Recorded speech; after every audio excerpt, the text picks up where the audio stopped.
Hola a todos, bienvenidos a cada uno de ustedes. En esta clase analizaremos la clasificación jurídica de los contratos y para ello debemos empezar con el temario o lo que veremos en esta presentación. Vamos a ver la introducción, la definición de contrato, los tipos de contratos, algunos ejemplos y obviamente pues vamos a dejar algunas tareas.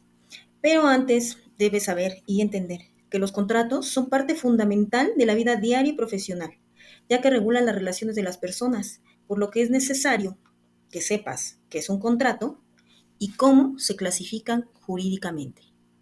Comencemos. ¿Qué es un contrato? El artículo 1792 y 1793 definen al contrato como un acuerdo de dos o más personas para crear o transferir derechos y obligaciones, ¿correcto? ¿Cuál es la clasificación jurídica de esos contratos? Ya sabemos que debe de existir dos o más personas para que exista la transferencia o creación de obligaciones y derechos, pero ¿cómo los podemos clasificar? Muy bien. La clasificación doctrinal nos permite identificar las características de cada contrato en razón a diferentes criterios y así tú puedas conocer qué tipo de contrato es el que tienes que elaborar o qué tipo de contrato estás firmando. Bien, según su riesgo, es decir, cuál es el riesgo o beneficio de hacer este contrato, se divide el contrato en conmutativo, que es decir, que su riesgo es cierto y determinado, o sus beneficios son ciertos y determinados. Y un ejemplo de ello es el contrato de compraventa y el de arrendamiento. ¿Por qué es cierto y determinado? Bueno, sabemos qué es lo que vamos a comprar, en cuánto lo vamos a comprar, y el arrendamiento sabemos perfectamente qué es lo que vamos a rentar y en cuánto y el plazo, es decir, tenemos la certeza de que esas obligaciones no van a modificarse y va a ser tal cual. ¿Sale?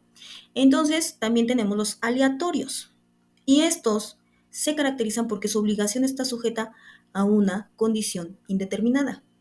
Es decir, yo hago un contrato con otra parte, ya sea persona física o moral, pero no sé qué es o cómo va a terminar este contrato. Por eso es aleatorio. Y un ejemplo de ellos es el contrato de seguro. Yo contrato un seguro de vida, ¿cierto? Pero es aleatorio porque no sé si algún día lo voy a utilizar o no. No sabemos si vamos a morir mañana o no. Un contrato de seguro de gastos médicos mayores, no sabemos si nos vamos a enfermar y lo vamos a poder utilizar o no. Otro tipo de contratos de estas características aleatorias es el contrato de juego y apuesta. En el contrato de juego y apuesta, pues tenemos la clasificación del contrato como tal, pero no sabemos si ese juego y apuesta nos va a crear un beneficio o no, ¿cierto? Porque es aleatorio, estamos al azar. Ahora, otro tipo de clasificación jurídica es por su temporalidad. Los contratos pueden ser instantáneos, de ejecución diferida o de tracto sucesivo. Ok. Un contrato instantáneo es aquel que se cumple de manera inmediata. Por ejemplo, una compraventa de contrato. Yo voy a la tienda y estoy haciendo un contrato de compraventa, ¿eh? Estoy haciendo un contrato de compraventa. ¿Por qué? Porque voy a comprar un refresco. Sé que el objeto que voy a comprar es el refresco. Sé su precio cierto. Y en ese momento le voy a pagar la cantidad a la persona que me lo está vendiendo. Y yo voy a recibir el objeto. Entonces, ese fue una compraventa instantánea. ¿Estamos de acuerdo? Otro ejemplo de contrato es la prestación de servicios por horas. Yo voy y hago uñas, por ejemplo, ¿no? Entonces yo ya sé que le voy a colocar uñas a una persona, yo ya le di mi presupuesto, ¿quieres este tipo de uñas? Ok, yo te cobro 500 pesos con esta figura que tú me estás solicitando, ella acepta y en ese instante yo le estoy prestando un servicio y una vez que termino ese servicio, ella me paga. Entonces es instantáneo. Ya, terminamos esa temporalidad. Ya no voy a volver a ver a mi cliente o tal vez sí el otro mes, pero va a ser por otro tipo de trabajo, no por este que estoy ejecutando en este momento, ¿sale? Temporalidad de ejecución diferida o plazo determinado. Aquí tenemos como ejemplo una compraventa a plazos. ¿Cómo es la compraventa a plazos? Por ejemplo, yo compro una casa, pero me cuesta 1,000,000 de pesos y yo solamente tengo 500,000 en efectivo. Y entonces yo le digo a mi vendedor, oye, ¿qué posibilidades hay de que yo te pueda pagar los otros 500,000 pesos en 2 meses, 250,000 un mes y 250,000 el otro mes? Y él me dice, sí, estoy de acuerdo contigo. Una vez que tú me liquides esa cantidad, yo firmo el contrato de compraventa ante notario y elevamos el contrato a escritura pública. Perfecto. Entonces yo hago ese contrato de compra-venta a plazos, señalando el día y modo de entrega del dinero. Puede ser en efectivo o por transferencia electrónica. Y señalamos a qué cuenta bancaria o en qué lugar se le va a entregar, si se va a dar un recibo o un contrarrecibo sobre esa compraventa. Y entonces es una compraventa a plazos, pero sabemos que es un tiempo determinado, porque en 2 meses yo voy a pagar esos 500,000 pesos. Otro tipo de ejecución diferida a plazo es el arrendamiento. Yo estoy haciendo un contrato de arrendamiento y obviamente ya sé que lo voy a rentar por 6 meses y que cada mes tengo que pagar una renta, ¿cierto? Entonces ahí está un plazo determinado. Pasando los 6 meses, pues entrego la casa o volvemos a realizar un nuevo contrato de arrendamiento o una ampliación del mismo.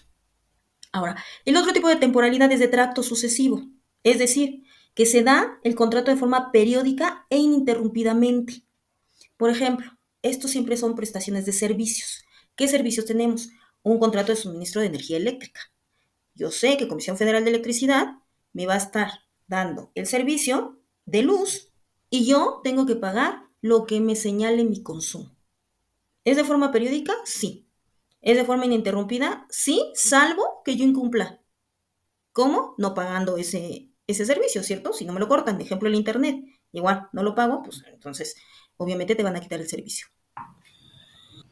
También contamos con los contratos principales y accesorios. ¿Qué es un contrato principal? Es aquel que subsiste por sí mismo. Ejemplo, una compra-venta.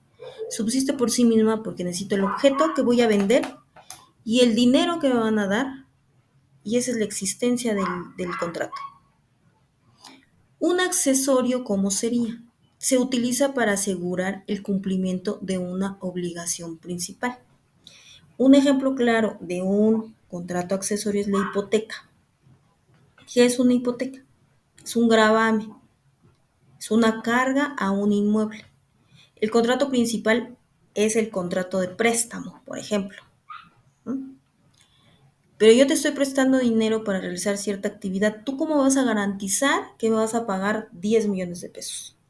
Ah, bueno, pues yo pongo una hipoteca, un gravamen a un bien inmueble que tú tengas, y una vez que tú me des el dinero que yo te acabo de prestar, entonces y solo entonces yo libero esa hipoteca, ¿cierto? Entonces, el accesorio sigue la suerte del principal. Si el principal se extingue, el accesorio, por supuesto, deja de subsistir, ¿correcto? Ahora, un accesorio puede subsistir sin el principal, de origen no, pero suponiendo yo pagué los 10 millones de pesos y la contraparte todavía tiene que hacer la acción de cancelar esa hipoteca. ¿Cómo lo haríamos? Ya el principal se extinguió porque yo ya pagué el préstamo. Sin embargo, el accesorio está subsistiendo porque la contraparte, por X o Y, no ha ido a cancelar esa hipoteca. Entonces, ¿subsiste el accesorio sobre el principal? Al momento de terminación, sí. Pero no puede existir un accesorio sin que haya existido antes un principal. Eso que quede bien claro. ¿Vale?